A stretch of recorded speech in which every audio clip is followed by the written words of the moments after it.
চাঁদা দাবি করে এই বিএনপির লেসপেন্সাররা যারা আজকে বড় কণ্ঠে বলে বেড়াচ্ছে এই ব্রিজের নির্মাতা তারা চাঁদা দাবি করে। তিনজন ব্যক্তি ঠিকাদার হিসেবে নিযুক্ত হন। এর ভিতরে একজন ছিলেন জামাতের রোকন, প্রযুক্তি ইঞ্জিনিয়ারিং লিমিটেডের স্বত্বাধিকারী। তো এই ব্যক্তি যখন নির্মাণ কাজে শুরু করলেন, তিনি একজন ইঞ্জিনিয়ার ছিলেন, তখন তার কাছে চাঁদা দাবি করা হয় 10 লক্ষ টাকা। আমি তার সাক্ষী। 10 লক্ষ টাকা চাঁদা দাবি করে এই বিএনপির লেসপেন্সাররা যারা আজকে বড় কণ্ঠে বলে বেড়াচ্ছে এই ব্রিজের নির্মাতা তারা চাঁদা দাবি করে। এই চাঁদা দিতে অস্বীকার করার কারণে ইঞ্জিনিয়ার শিহাবুদ্দিনকে এই খানসামা থেকে তাড়িয়ে দেওয়া হয়। যখন তাকে তাড়িয়ে দেওয়া হয় সেই সময়ে আমি বিচার নিয়ে গিয়েছিলাম আখতারুজ্জামান মিয়ার বাড়িতে। সেই সময় আখতারুজ্জামান মিয়া বলেছিল এই ব্রিজের আমি কেউ না।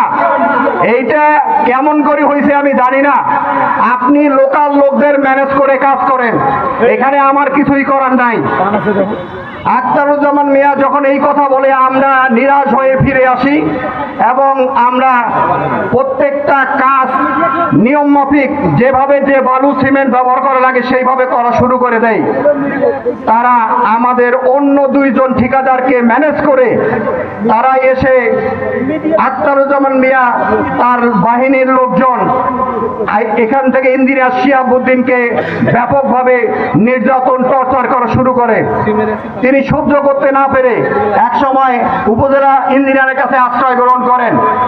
সেইখানে তাকে কোনো সুযোগ দেওয়া হয় নাই। তিনি কি করছেন, তিনি যখন তাকে হত্যা করার হুমকি দেওয়া হলো, তিনি আমাদের কাছে সাহায্য চাইলেন।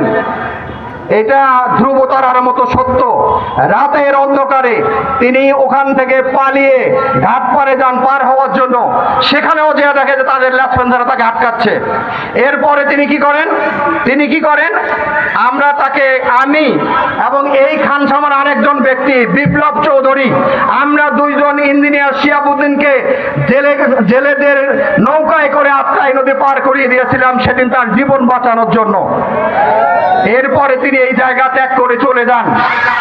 যে ব্রিজ উনি চলে যাওয়ার পর যাতায়াত আর পার্টনাররা ছিল তারা চাঁদা দেয়।